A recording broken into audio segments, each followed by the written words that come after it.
sorry. All lines are busy at the moment. Please hang up and try your call again later. I can't get anyone on the home. War has been drawn to the shores of the United States. Troops already stretched to the breaking point. Scattered all over the world. The Russians must have copied the ACS module. Got the key to every lock in America. And they're killing 1,000 Americans for every dead civilian in Moscow. Looks like we're all out of friends. Have been harassed or denied. I know a guy. Let's find a payphone, if they still exist.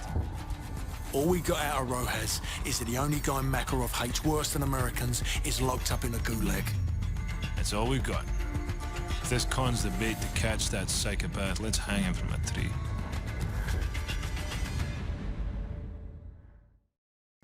Oh, we are in a lot of trouble. Sir, the militia's closing in. Almost 200 of them, front and back. We're gonna have to fight our way to the LZ. Let's go. What about Rojas? The streets will take care of them. Works for me. They're gonna need a mop Nikolai, and a body bag. Do you copy? Over. Okay, my friend, I am on the way. Everyone get ready. Lock and load. Let's do this. Contact front! We're gonna get to the helicopter. Head through the gate to the market. Move! Contact! What mobiles on the rooftops? Closing in far from the south! Tango's moving in low from the southeast. Contact south.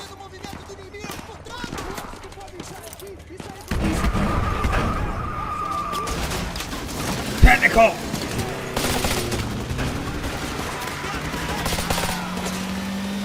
Another technical. Take it out. Got it.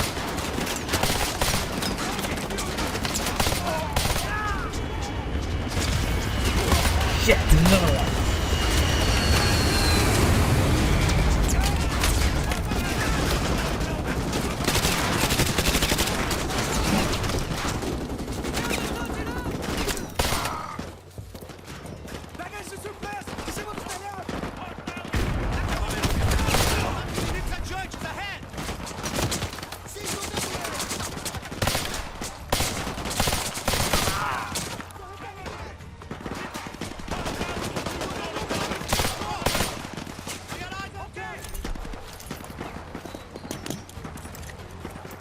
Crap. Hello. I'm getting a serious Rambo vibe here. Where he just cuts off the guy's head and it's just going to town.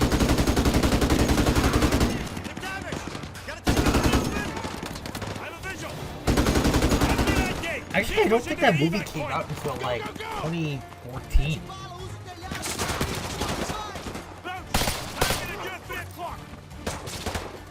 Ooh, it's shotgun time.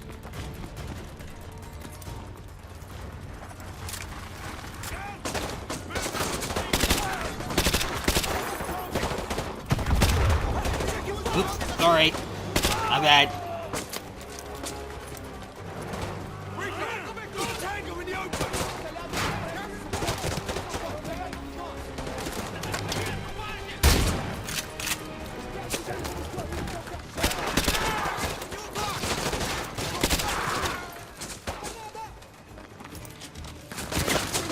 Ow.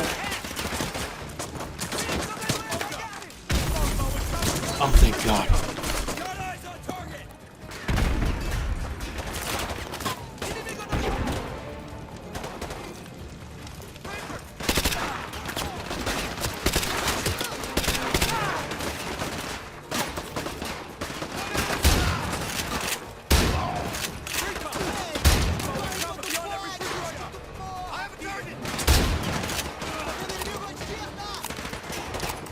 You gotta love lever action shotgun.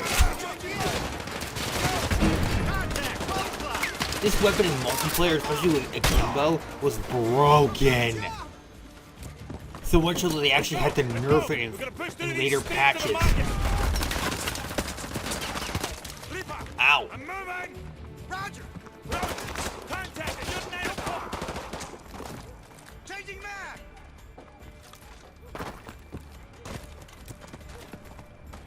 It was the the lever action akimbo broke multiplayer so much, and I'm genuinely surprised that anybody who hadn't played MW2 multiplayer back in the day that didn't use it, besides maybe the intervention. And maybe also noobtubes. Because, you know, noobtubes.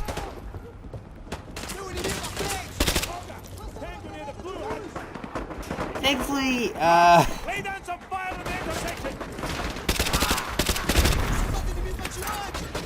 thankfully we don't have to worry about that now because we have other CODs that are,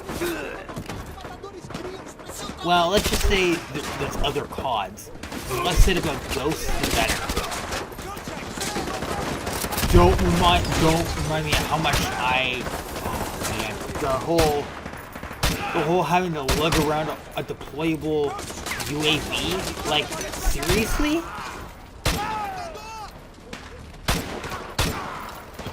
Look, Ghost, I know you were trying to be unique and all that, but you didn't have to go that far.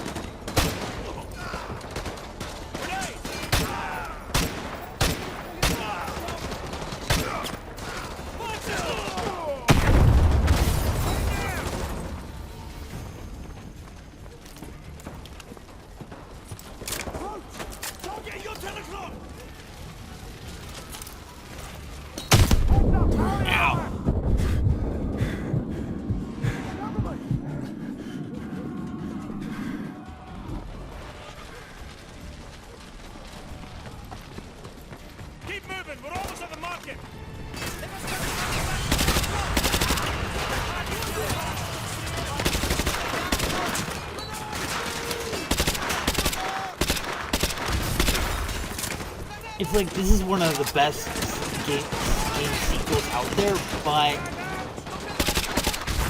it does have its fair share of problems. It has that whole action movie vibe where it has to constantly be ramping up the action in order to be meaningful. Whoop.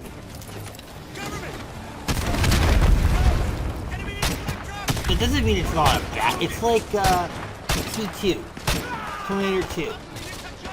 Hornet 2 is basically a giant action movie, and it has to constantly have action scenes in order to make the emotional moments, the quieter moments, meaningful. However, what makes T2 such a great film is that it's able to balance this between the quiet moments, having an action scene, have a quiet moment, have an emotional moment, develop the story a little bit more, and then you go from there, and you have another action scene. And the final action scene is actually made more meaningful because we've had all these fights with the T-1000. And we know he's powerful, we know he's... Yeah, we know he's, like, almost unstoppable, but he can be beaten, and there's hope. And also, the final location where they finally finish off the T-1000 is actually a lot more meaningful, and it's actually smart. This game is just straight up action non-stop, and there's very little in terms of emotional investment aside from one mission, maybe two. That's how you look at it. Again, like I'm saying, it's not that it's not a bad thing. I mean, you can have a straight up action movie, but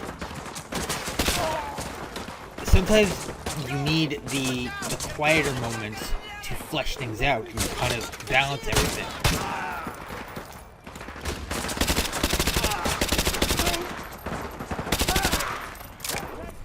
And I think the biggest offender of this, unfortunately, is the sequel to T2, which is T3 Rise of the Machines.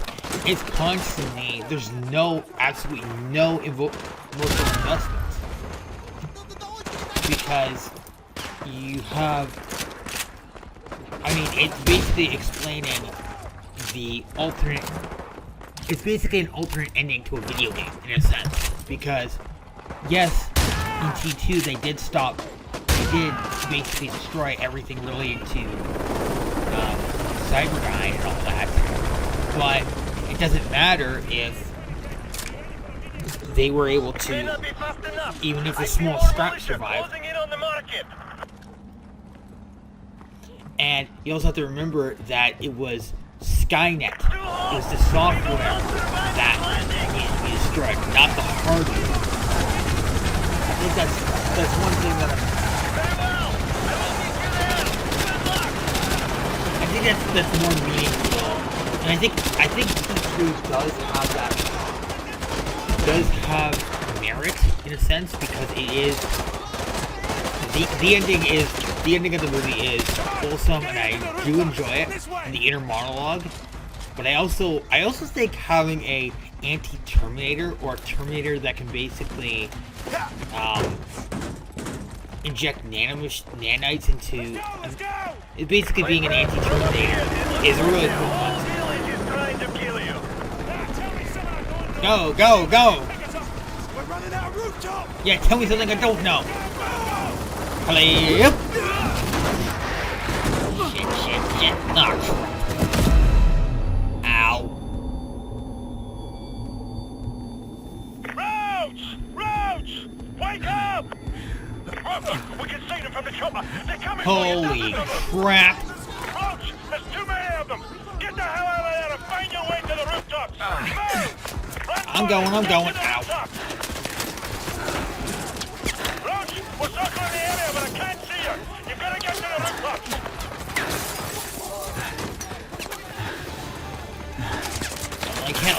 Run like hell. Roach, I see you. Jump down to the rooftops and be inside to your position. Go!